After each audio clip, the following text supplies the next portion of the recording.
Jepun mendarat di pantai Kuala Pak Amat sejurus selepas tengah malam 8 Disember 1941 dan mencetuskan pertempuran hebat dengan tentera India British sejam sebelum berlakunya serangan ke atas pelabuhan Pearl Harbor. Pertempuran itu merupakan detik rasmi permulaan Perang Pasifik dan bermulalah sejarah pendaratan Jepun di Tanah Melayu. Seterusnya, mereka mara dan menawan lapangan terbang Kota Baru. Pada masa yang sama, pihak Jepun menyerang Singapura, Hong Kong dan pelabuhan Pearl Harbor melalui udara. Kenapa Jepun menggunakan basikal semasa penaklukan di Tanah Melayu? Dia sebenarnya begini ya, tentera Jepun ni telah bersiap dengan segala-gala. Dia bawa pun kereta kebal, dia bawa pun kereta perisai. Tetapi seperti mana yang kita tahu, sebuah kapal pengangkut besarnya, Awangas San Maru namanya, yang membawa alat tu ke depan, harus dia letak depan dulu. Kereta kebal ni turun dulu kan. Tapi ditembak oleh pihak British dan terkena torpedo 10 biji daripada tentera udara Australia yang berpangkalan di Pangkalan Cepa, di padang di lalang luas Macang dan di Gong Kedok Pasir Putih. Di kapal terbang ni urung dia 7 biji tembak kapal pengangkut besar Jepun ni, sehinggalah terbakar, satu malam terbakar. Jadi kereta kebal tak boleh dia bawa keluar, apa pun tak boleh dia bawa keluar. Tetapi ingat juga selain daripada basikal yang Taufik nampak tu, naik kuda. Kuda dia ambil daripada Thailand, daripada kuda Eropah, daripada bahkan kuda lumba pun. Jepun memiliki bawanya. Tetapi yang paling banyak ialah basikal. Itu tidak dapat dinafikan. Ini kerana Taufik ingatnya bahawa Jepun datang nak serang ni, dia bukan tiba-tiba datang nak serang, belum macam ribut datang serang. Tidak. Dia dah hantar perisik dah. Bertahun-tahun sebelum dia datang serang ni, dia dah tahu dah maklumat dah. Jadi dah hantar perisik-perisik ni bertahun-tahun. Berada di tanah air kita ni. Tapi bukanlah dia nampak yang dia perisik. Kalau yang perempuannya jadi pelayan kedai, jadi tukang hiburan, kan? Jadi penyanyi, suara merdu. Tetapi dia tu bukan penyanyi tu. Dia adalah perisik. Dia adalah seorang pegawai tentera Jepun. Jadi tukang gunting di Kota Baru. Gunting murah, bayar pun gunting, tak bayar pun gunting. Siapa tak suka? Jual pinggang mangkuk dengan harga murah. Bila kata dengar je Jepun nak serang, ramai pun duduk tempatan ni berdoa. Bukan berharap, berdoa. Jumpalah kita dengan makanan murah, pinggan mangkuk murah, basikal murah, segala benda murah. Jadi bila dia anggap Jepun nak datang ni, kita akan senang. Dan Jepun pula mengwar-war-warakan slogan kemakmuran Asia Timur Raya bersama. Asia for ASEAN. Maksudnya Asia untuk orang Asia. Jepun menawan lapangan terbang Sungai Petani, Butterworth dan Alusta pada 9 Disember 1941. Kapal tempur HMS Prince of Wales dan HMS Repulse yang bergerak di pesisiran timur Tanah Melayu menuju ke arah Kuantan pada 10 Disember 1941 juga berjaya dimusnahkan oleh tentera udara Jepun. Muhammad Taufik nak tahu di sinilah pantai Pak Amat. Dipanggil juga Pulau Pak Amat. Tapi bila air tu kan, air ombak ditolak, pasir naik, dia dah tak jadi pulau pula, dia jadi pantai. Tapi bila dia keliling oleh air pula, dia jadi pulau. Kadang tu orang bagi Pulau Pak Amat lah, pantai Pak Amat lah. Di sinilah Angkatan Jepun pertama kali mendarat pada pukul 12.25 pagi 8 hari bulan Disember kehadiran tentera laut British dihapuskan dalam masa yang singkat. Tentera Jepun yang mendarat di Kota Baru berpecah kepada dua kumpulan. Satu kumpulan bergerak menuju ke Kuantan dan satu kumpulan lagi ke selatan menuju Sungai Perak. Pada 11 Disember 1941, pihak Jepun mengebom Pulau Pinang. Jitra jatuh ke tangan Jepun pada 12 Disember 1941 dan kemudiannya Alusta pada hari yang sama. Tentera British terpaksa berundur ke selatan. Pada 16 Disember 1941, pihak British meninggalkan Pulau Pinang kepada pihak Jepun yang mendudukinya pada hari yang sama. 19 Disember 1941 hingga 31 Januari 1942. Tentera Jepun mara ke selatan dan menawan Ipoh pada 26 Disember. Penentangan sengit terhadap kemarahan Jepun dalam pertempuran Kampar berlangsung selama 3 hari dan 3 malam antara 30 Disember 1941 sehingga 2 Januari 1942. Sebelum tentera British terpaksa berundur. Setiap pendaratan tentera bukan pendaratan kargo. Kalau pendaratan kargo ke gandum ke beras ke kan, banyak kesan baiknya. Tapi kalau pendaratan tentera ialah untuk berperang, untuk saling bunuh membunuh, saling musnah memusnah dengan apa cara pun. Kerana peperangan tidak pernah memberikan apa-apa untung pada mana-mana pihak sebenarnya. Kalah jadi abu, menang jadi arang. Kan? Jadi dalam konteks ini, walaupun tentera tidak akan tembak orang awam. Itu bukan kerja tentera. Tetapi peluru tak bermata. Kan? Apabila dia melepaskan tembakan, walaupun ke arah kubu tentera, kan?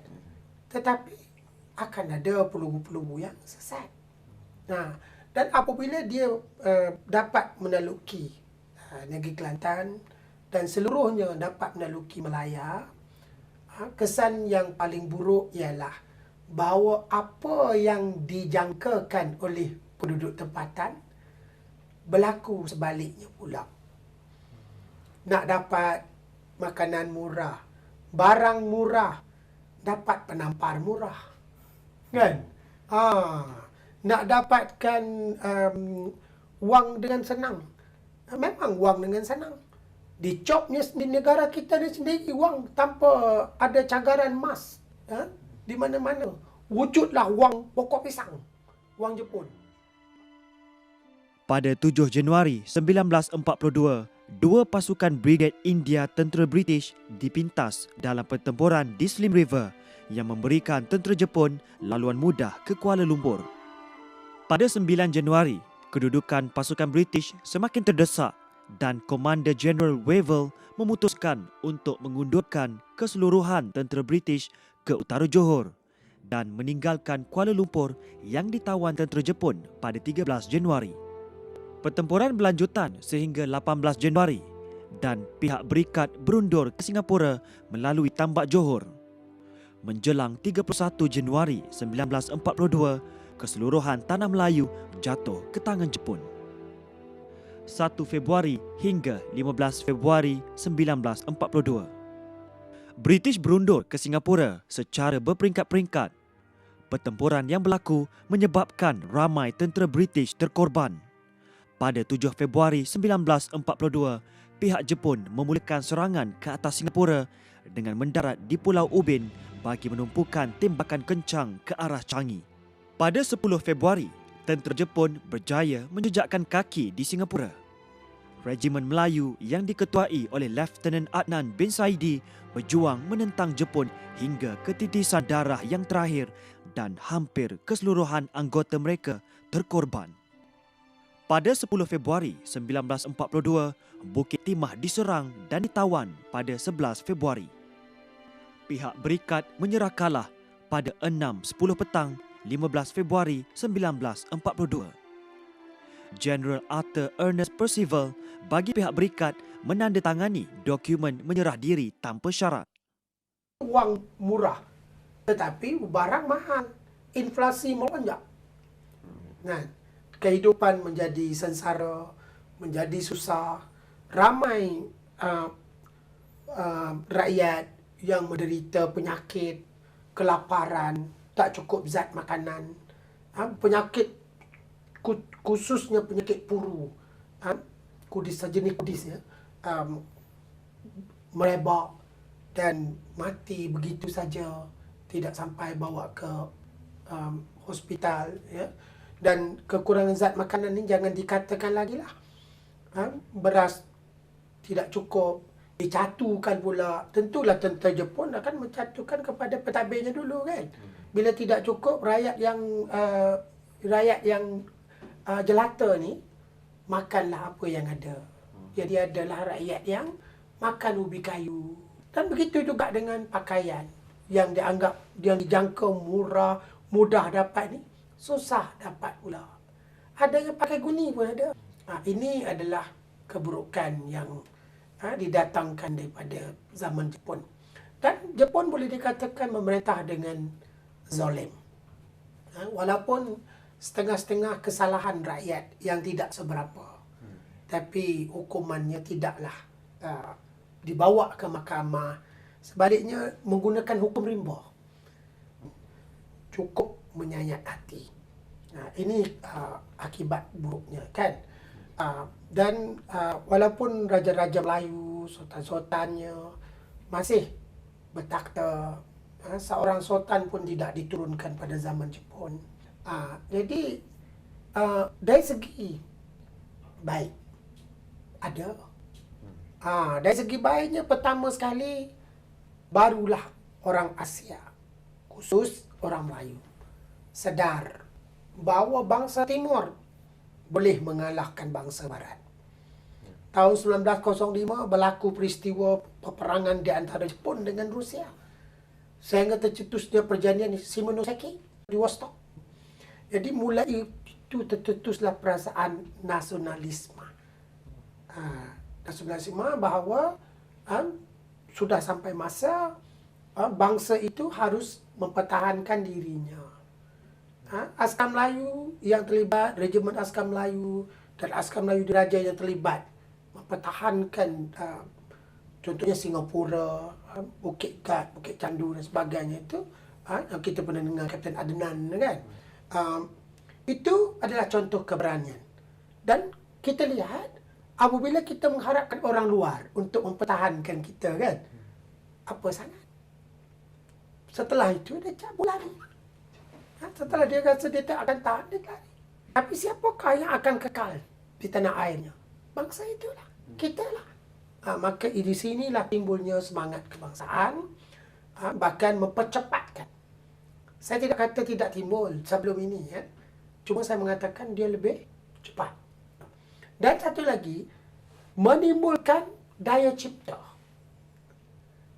Barulah bila Jepun datang, Jepun duduk ke kita, bila kita susah nak dapat sabun, pandailah kita buat sabun. Dengan akar itulah, dengan akar inilah. Nak cari benang untuk jahit baju kita, tak boleh. Cari akar nanas. Cari tu urat nanas. Pandai dah kita. Mulai mencari sabun, mencari tali nanas, pandai menjahit menjahit pakaian yang daripada berbagai sumber dijadikan kain. Kemudian dapat pula buat gobok api, mencetuskan gobok api daripada habuk, dan pandai buat sabun dengan sekam. Pemerintahan tentera Jepun di Tanah Melayu telah meninggalkan kesan yang mendalam kepada penduduk tempatan dalam pelbagai aspek seperti politik, ekonomi dan sosial.